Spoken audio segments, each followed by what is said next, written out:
It was supposed to be just another typical Monday morning at the congressional office in Washington, D.C. Staff members rushed through the marble halls, balancing hot coffee in one hand and stacks of paperwork in the other. Phones rang.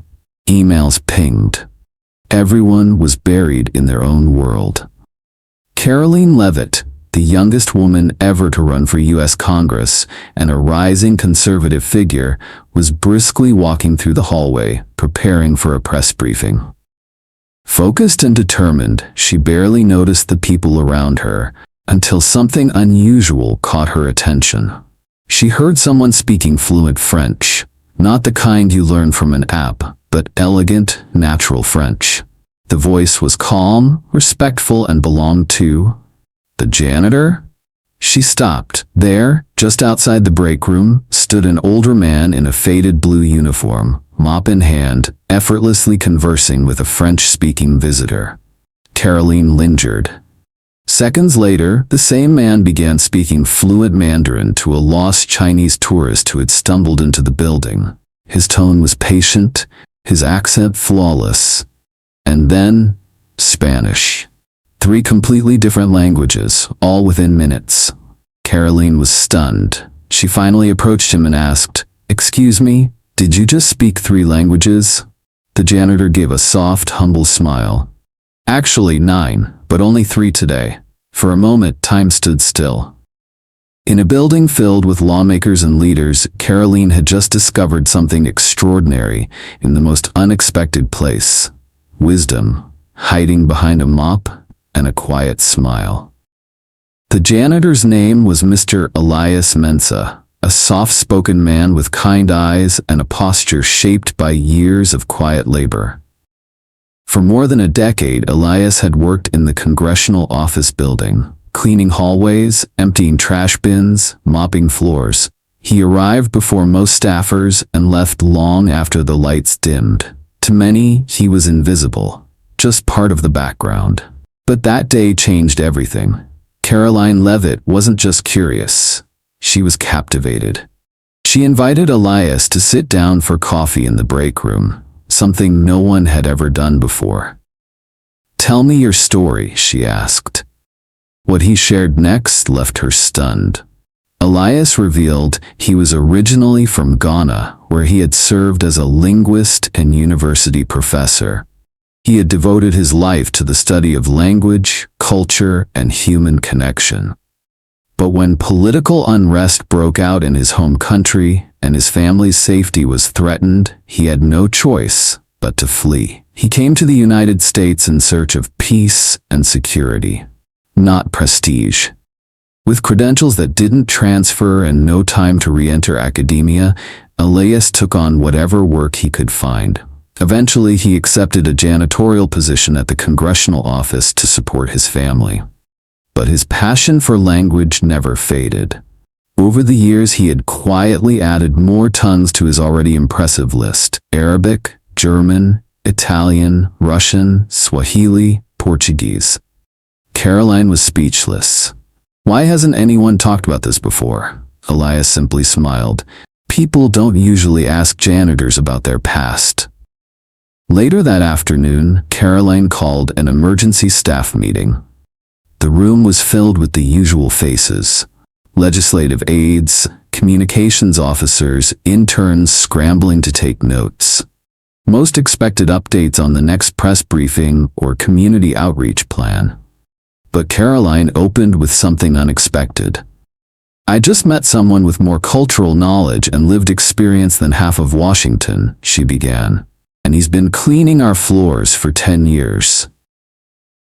Confused glances were exchanged around the room, whispers floated. Then she dropped the news. "I want Mr. Elias Mensah to join our team, not as a janitor, but as our official language and cultural outreach advisor." A pause. One aide blinked.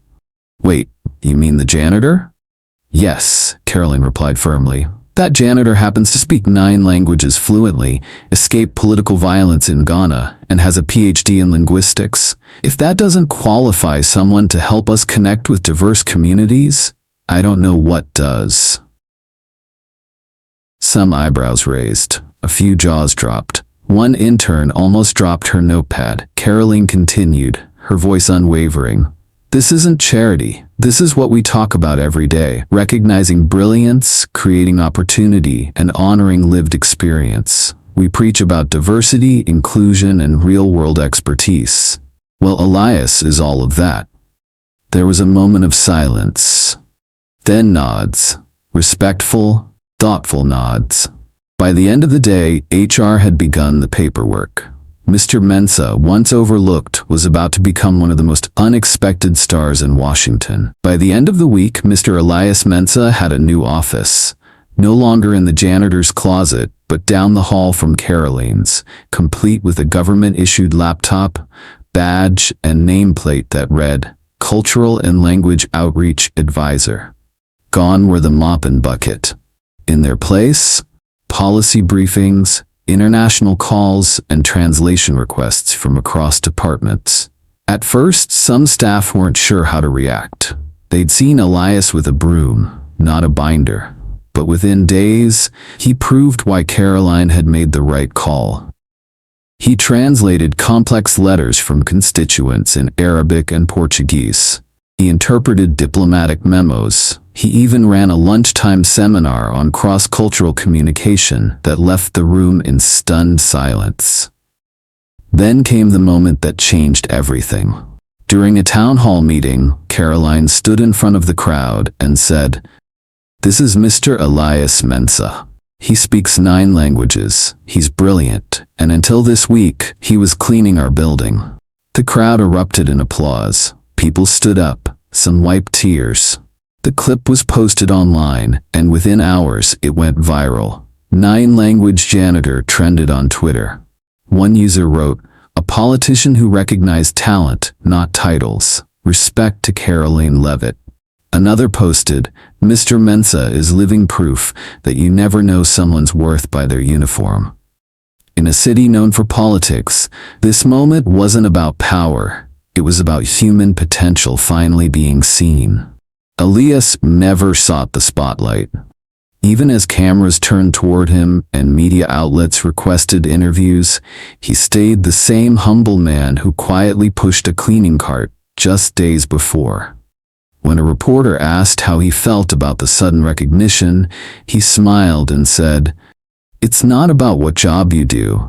It's about how you carry yourself while doing it." His words struck a chord across the country. Meanwhile, Karoline's bold decision sparked something bigger. Other congressional offices started organizing hidden talent days, inviting custodians, clerks, interns, even security guards to share their hidden passions and skills. What they found was extraordinary. One janitor was an award-winning painter. A mailroom clerk turned out to be a former NASA engineer. A receptionist revealed she had published poetry under a pen name. The halls of government were suddenly alive with human stories, and the lines between important and invisible began to blur. Karoline, now known as much for her heart as her policies, was asked in a press interview what made her stop that day. She chuckled and replied, "It wasn't a policy memo that changed my perspective. It was a janitor speaking French." And Mr. Mensah? He now travels with Karoline to events, sharing his journey with students, immigrants, and workers who think their dreams have an expiration date.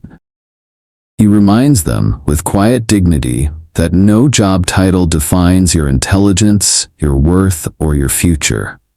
And somewhere in America, someone is listening and believing again.